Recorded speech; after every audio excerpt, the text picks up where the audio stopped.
I'm back. This time with my good friend Isaac Newton, to give you the answers to the trivia questions I asked earlier. Hi Neil, hi everybody. I'm excited to be here on the moon and again talking to you at the Rothney Astrophysical Observatory tonight. Ah, Isaac, don't you need some special gear to be up on the moon with me? Oh, not really.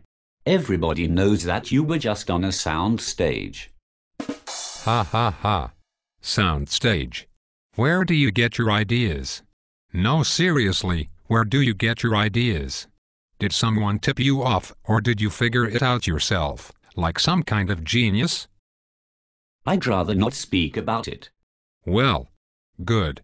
I will find your sources. Anyways, I thought you were dead. I'd rather not speak about that either. Well, everybody, that is not why we are here.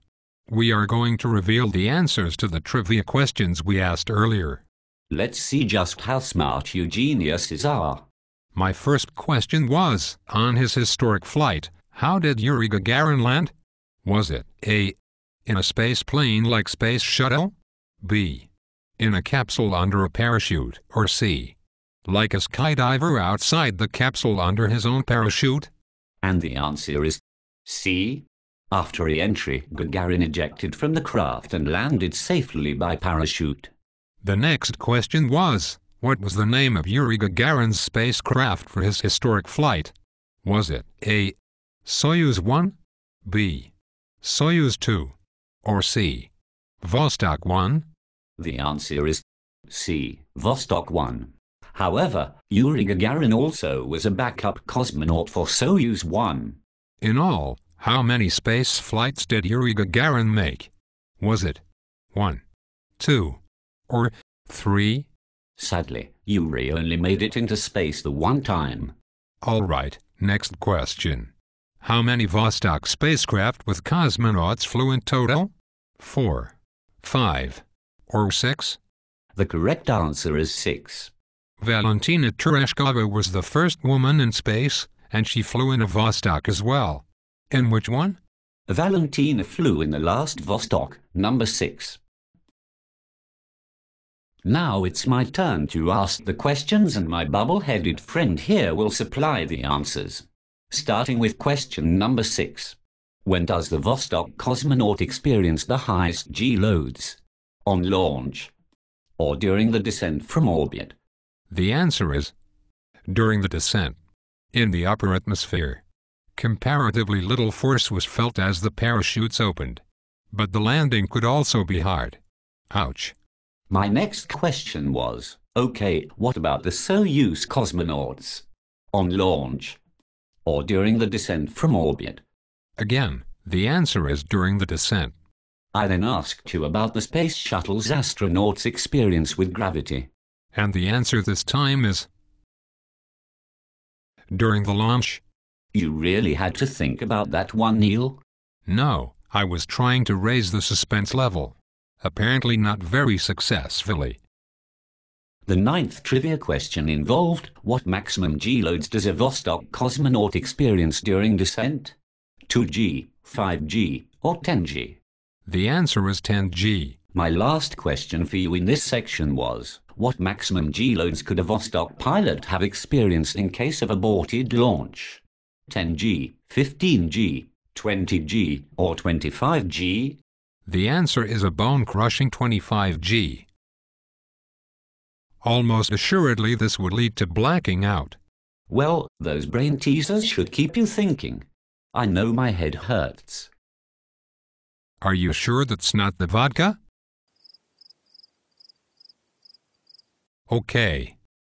Never mind. I'll take over the questions for a bit.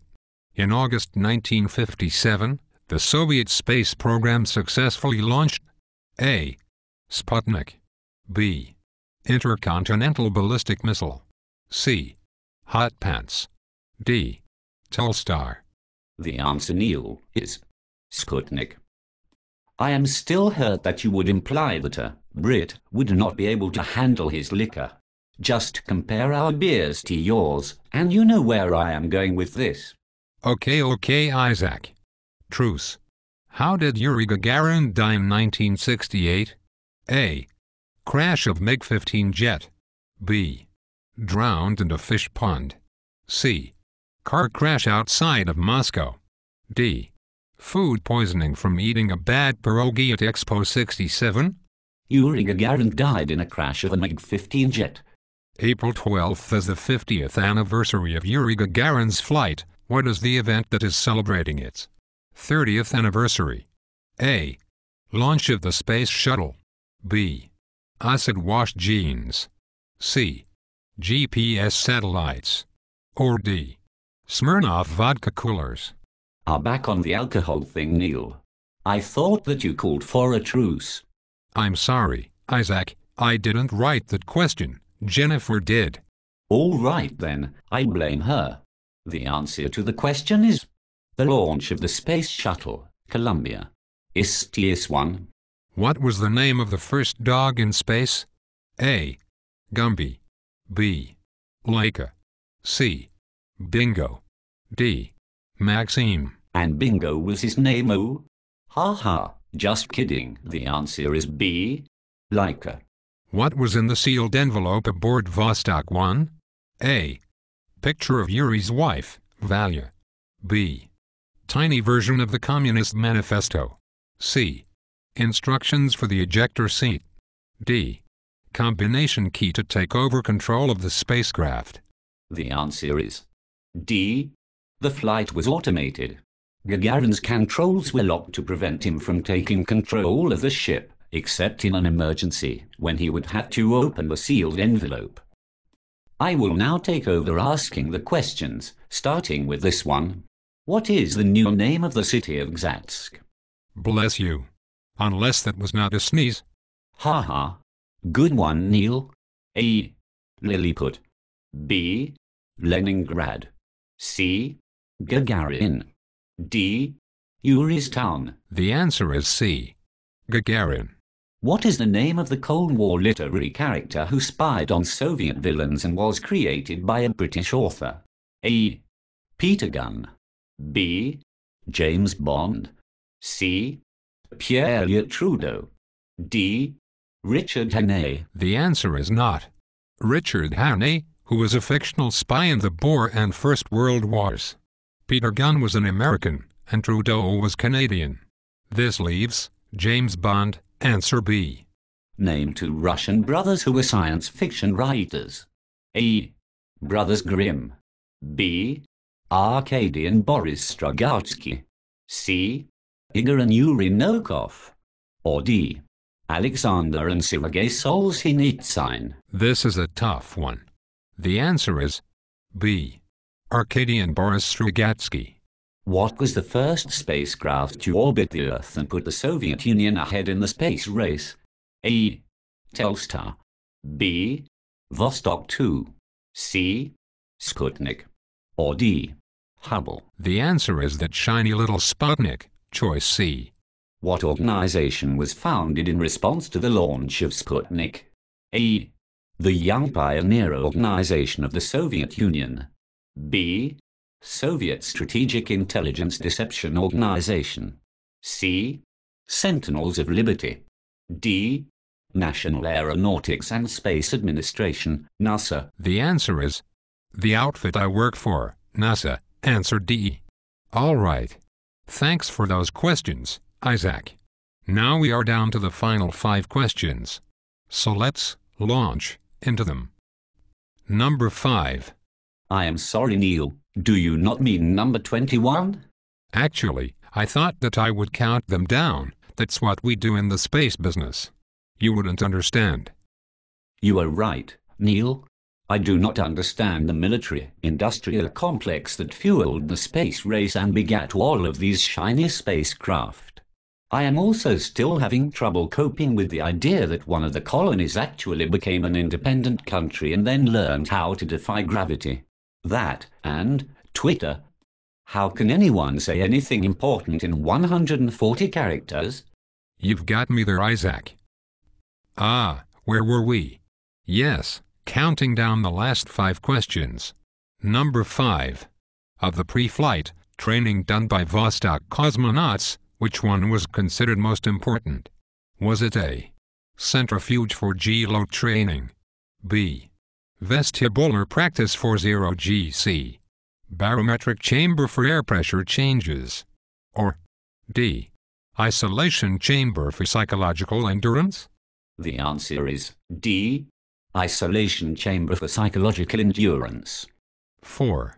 Is it true that Russian spaceships with the international crews are launching to the ISS today from the very same launch pad that Yuri Gagarin took off from? The answer is true. 3. Who were the leaders of the Soviet Union and the United States of America at the end of the Cold War? A. Khrushchev and Lenin. B. Brezhnev and Carter. C. Gorbachev and Reagan, or D. Rasputin and Houdini? The answer is C. Gorbachev and Reagan. 2. What Canadian event did Yuri Gagarin participate in by lending his voice to advertisements, and what year did it occur? A. Expo 67. B. Stampede 70. C. Expo 86. D. Windsor Pumpkin Regatta 65. Let us answer this in his own words. Quoting, "I am Yuri Gagarin. Join me at Expo 67 in Montreal, Canada." Interestingly, Yuri's giant figure graced the Soviet pavilion at Expo 86 in Vancouver. Question 1. Which telescope at the Rothney Astrophysical Observatory was used during the Cold War? Was it A. Baker Nunn, 0.5 meter. B. ARCT 1.8 meter. C. Radio telescope. Or D. Clark Malone 0.4 meter? The penultimate answer is the Baker Nunn, 0.5 meters. Answer E. This telescope was first designed and built to track satellites. This is the final answer for our Yuri's Night 2011 trivia contest. I'd like to thank all of you for playing along. Good night, everyone. Say good night, Neil. Good night, Neil. Sigh. There appears to be some problem with the sound stage we are on, Neil.